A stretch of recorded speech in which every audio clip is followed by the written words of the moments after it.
আসসালামু আলাইকুম এভরিবডি। এখানে একটা প্রশ্ন দেখতে পাচ্ছেন। এই প্রশ্নটা যদি আমরা ঠিকমতো ভালোভাবে বুঝে কারক বিভক্তি নির্ণয় করি, তাহলে একটা প্রশ্নে আমরা 6টা কারক শিখে ফেলতে পারবো। এই প্রশ্নটা পাঠিয়েছেন এক ভাইয়া, তিনি এটা লিখেছেন যে একটা কম্পিউটার অপারেটর, বিমানের কম্পিউটার অপারেটরের যে এক্সামটা হয়েছে সেখানে এই প্রশ্নটা এসেছিল। তো এই প্রশ্নটার আজকে আমরা আনসার করব, আর এই প্রশ্নটার মাধ্যমে কিন্তু আমরা 6টা কারক খুব ইজিলি শিখে ফেলতে পারবো। এখানে দেখেন, পুরো বাক্যটা আমি পড়ি। হ্যাঁ, রহিমা বেগম প্রতিদিন ভাড়ার থেকে নিজ হাতে গরিবদের চাল দান করেন। এই হচ্ছে আমাদের যে বাক্যটা, সেটা এখানে কারক নির্ণয় করতে বলা হয়েছে। এখানে দেখেন এই কাজটা কি, এই যে কারক তো হচ্ছে আসলে ক্রিয়াপদের সাথে বাকি পদগুলোর সম্পর্ক, তাই না? তাহলে এখানে কাজ হচ্ছে এই যে দান করেন, দান করেনটা কাজ। এখন এই কাজটা কে করে?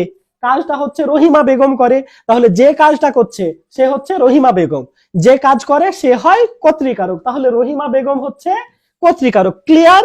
যে কাজ করে সে কর্তৃকারক, রহিমা বেগম কর্তৃকারক। আর এখানে দেখেন রহিমা বেগম যে চাল দান করেন, ভালো কথা। এখন তিনি কবে বা কখন চাল দান করেন? এই যে প্রতিদিন। ক্রিয়া সম্পাদনের যে সময়, সময় বুঝালে কি কারক হবে? অধিকরণ কারক হবে। তাহলে এই প্রতিদিন এখানে হচ্ছে অধিকরণ কারক, ঠিক আছে? আর এই যে ভাড়ার থেকে, ভাড়ার থেকে চালটা দিতেন, চালটা কোথা থেকে দিতেন? ভাড়ার থেকে। ভাড়া হচ্ছে একটা ধান রাখার পাত্র বা চাল রাখার পাত্র, ঠিক আছে? তো ওই ভাড়া থেকে যখন চালটা নিয়ে দিতেন, তখন ভাড়া থেকে কি চালটা কমে যেত, ওই পাত্র থেকে চালগুলো নিয়ে নিয়ে তো দিতেন, তাই না? তাহলে সেই পাত্র থেকে কি চালটা মাইনাস হয়ে যেত, কমে যেত। যখন কোনো কিছু থেকে চ্যুত, বিচ্যুত, জাত, গৃহীত, রক্ষিত এগুলো যখন বুঝায়, তখন সেটা অপাদান কারক হয়। আলটিমেটলি আমরা মনে রাখবো এভাবে খুব ইজিলি, যে যেখান থেকে মাইনাস হয় সেটা হচ্ছে অপাদান কারক। তাহলে ভাড়ার থেকে হবে অপাদান কারক। আর হতে থেকে চেয়ে এটা হচ্ছে পঞ্চমী বিভক্তিতে থাকে, তাহলে ভাড়ার থেকে হচ্ছে অপাদান কারকে পঞ্চমী বিভক্তি হবে, ঠিক আছে? আর নিজ হাতে, এই যে নিজ হাতে দান করতেন, উনি কিসের সাহায্যে, কি কোন উপকরণ বা কোন উপাদান বা কোন যন্ত্রের সাহায্য নিয়ে তিনি এই দানটা করতেন?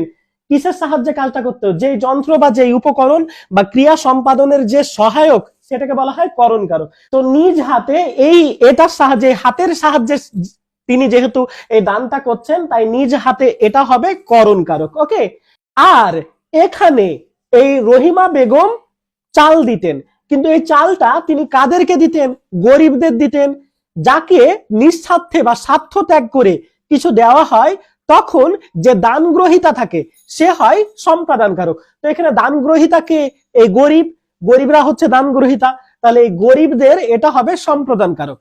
আর এখানে গরিবদের সাথে কি বিভক্তি আছে? রবা এর, গরিবদের এর বিভক্তি আছে। তাহলে এখানে রবা এর বিভক্তি থাকার কারণে এটা সম্প্রদান কারকে ষষ্ঠী বিভক্তি হবে, ঠিক আছে? আর রহিমা বেগম কাকে আশ্রয় করে এই কাজটা করতেন, বা কিসের ওপরে এই কাজটা করতেন? চালের ওপর। তো যাকে আশ্রয় করে ক্রিয়া সম্পন্ন হয় সে হচ্ছে কর্মকারক। তাহলে এখানে চাল হবে কর্মকারক। তো চালের সাথে যেহেতু কিছু যুক্ত নাই, তাই শুধু চালকে আমরা বলবো কর্মকারকে শূন্য বিভক্তি। তো এই যে এরকম একটা বাক্য, এই বাক্যের সাহায্যে কিন্তু আমরা 6টা কারক খুব ইজিলি শর্টকাটে শিখে ফেললাম। যদিও ডিটেলস পড়লে আরো কিছু ব্যাপার স্যাপার আসবে, সেগুলো আমরা ধীরে ধীরে জানতে পারবো। ধন্যবাদ সবাইকে।